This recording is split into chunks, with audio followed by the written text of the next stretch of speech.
Hi hello வணக்கம். வாங்க ஐயனார் துணை சீரியலில் அடுத்து நடக்க போகிற நிகழ்வுகளை பார்க்கலாம். போன எபிசோட் லாஸ்ட்டில் நம்ம நிலா மேட்ரிமோனியில் பார்த்த அந்த பொண்ணு வீட்டுக்கு போய் இவங்க பொண்ணு பார்க்க போயிருந்தாங்க. போன இடத்துல பொண்ணையுமே எல்லாருக்குமே ரொம்ப பிடிச்சி போச்சு. ஆனால் பொண்ணு வீட்டில் என்ன சொல்கிறாங்க அப்படின்னா, என்னோட பொண்ணோட இஷ்டம்தான் எல்லாமே, நாங்கள் ரொம்பவே செல்லம் கொடுத்து வளர்த்துட்டோம், அதே மாதிரி அவளுக்கு என்ன பிடிச்சிருக்கோ அதை செஞ்சே நாங்கள் வளர்த்துருக்கோம். அப்படி இருக்கும்போது அவள் இஷ்டம் இல்லாமல் நாங்கள் இந்த கல்யாணத்தை பண்ண முடியாது. அதனால் 2 பேருமே தனியாக பேசட்டும், நாம் அதுக்கப்புறம் இந்த கல்யாணத்தை பண்ணிக்கலாம் அப்படின்னு சொல்லி சொல்கிறாங்க. இவங்களும் சரி, பொண்ணுக்கும் பையனுக்கும் பிடிச்சா தானே நம்ம அடுத்தே பேச முடியும், அதனால் 2 பேரும் தனியாக பேசட்டும்னு அனுப்பி வைக்கிறாங்க.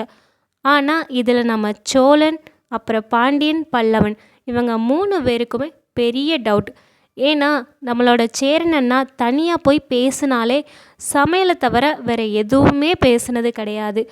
அதான் ஏதாவது போய் சொதப்பிடுவாங்களோன்னு சொல்லி முழிச்சிக்கிட்டு இருக்காங்க. அப்படியே நம்ம சேரன் அண்ணாவை காட்டினா நம்ம சேரன் அண்ணாவும் இவங்க பயப்படுற மாதிரியே தான். அவங்க 10 வார்த்தை பேசுனா இவங்க ஒரே ஒரு வார்த்தை தான் பேசுகிறாங்க. அதை பார்க்கும்போது நமக்கே இரிட்டேட் ஆகுது. அந்தளவுக்கு அமைதியாக இருக்காங்க. உடனே அந்த பொண்ணு கேட்குறாங்க, நீங்கள் இப்படித்தான் பேசாமே இருப்பீங்களோ இல்லை ரொம்ப கம்மியாக பேசுவீங்களோ அப்படின்னு சொல்லி கேட்குறாங்க. ஆமாம், என்கிட்ட யாராவது கேள்வி கேட்டாலோ இல்லை ஏதாவது கேட்டாலோ மட்டும்தான் நான் பதில் சொல்லுவேன், மற்றபடி ரொம்ப பேச மாட்டேன் அப்படின்னாங்க.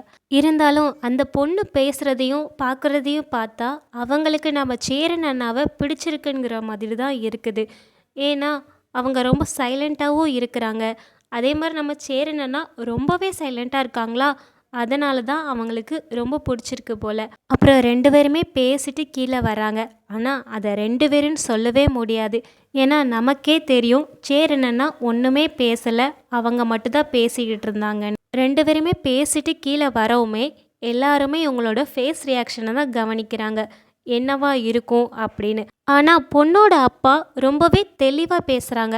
அதாவது இந்த கல்யாணத்தில் நம்ம முடிவு பண்ண முடியாது, கல்யாணம் பண்ணிக்க போகிறது அவங்க 2 பேரும் தான், அவங்க ஃபர்ஸ்ட்டு பேசி பார்க்கட்டும். அதாவது இப்போது 2 நிமிஷம் பேசினதை வச்சு லைஃப்பை டிசைட் பண்ணிட முடியாது. 2 பேருமே ஃபோனில் கொஞ்ச நாள் பேசட்டும், 2 பேருமே மனசை விட்டு பேசி ஒருத்தரை ஒருத்தர் புரிஞ்சுக்கிட்டதுக்கு அப்புறம் இந்த கல்யாணத்தை நம்ம வச்சுக்கலாம், மேற்கொண்டு பேசிக்கலாம் அப்படின்னு சொல்லி சொல்கிறாங்க. இதை கேட்டதுமே எல்லாருமே இது நல்லது தான், ஏன்னா அவங்க 2 பேர் தானே வாழ போகிறாங்க, அதனால் ஃபஸ்ட்டு நம்பர் சேஞ்ச் பண்ணிப்போம் அப்படின்னு சொல்லி சோழன் தான் பொண்ணோட நம்பர் வாங்குறாங்க. அதே மாதிரி பொண்ணு வீட்டில் பொண்ணோட அக்கா தான் நம்ம சேரன் அண்ணாவோட நம்பரை வாங்குறாங்க. வாங்கி 2 பேருமே நல்லா பேசிட்டு இதை முடிவு பண்ணிக்கலாங்கிற மாதிரி வர்றாங்க. உடனே நிலா எல்லாருமே சேர்ந்து சொல்கிறாங்க, சரி 2 பேருமே பேசி பார்க்கட்டும், அவங்களுக்கு பிடிச்சிருந்தா நம்ம அடுத்த கட்டத்துக்கு எடுத்துகிட்டு போவோம், இப்போதைக்கு நாங்கள் கிளம்புறோம் அப்படின்னு சொல்லி எல்லார்கிட்டையுமே சொல்லிட்டு சந்தோஷமாக வெளியில் வராங்க. நிலா மட்டும் இல்லைங்க, அங்கே இருக்கிற ஒவ்வொருத்தருக்குமே சந்தோஷந்தான். அதுவும் நம்ம நடேசனுக்குமே ரொம்பவே சந்தோஷம். இது வரைக்குமே நம்ம சேரன் அண்ணாவோட ஃபேஸில் கொஞ்சம் கூட ஸ்மைல் வரவே இல்லை. அடுத்தவங்க பார்க்கும்போது அவங்களுக்காக தான் சிரிக்கிறாங்களே தவிர தன்னால் மகிழ்ச்சியாக இருந்த மாதிரி தெரியவே இல்லை.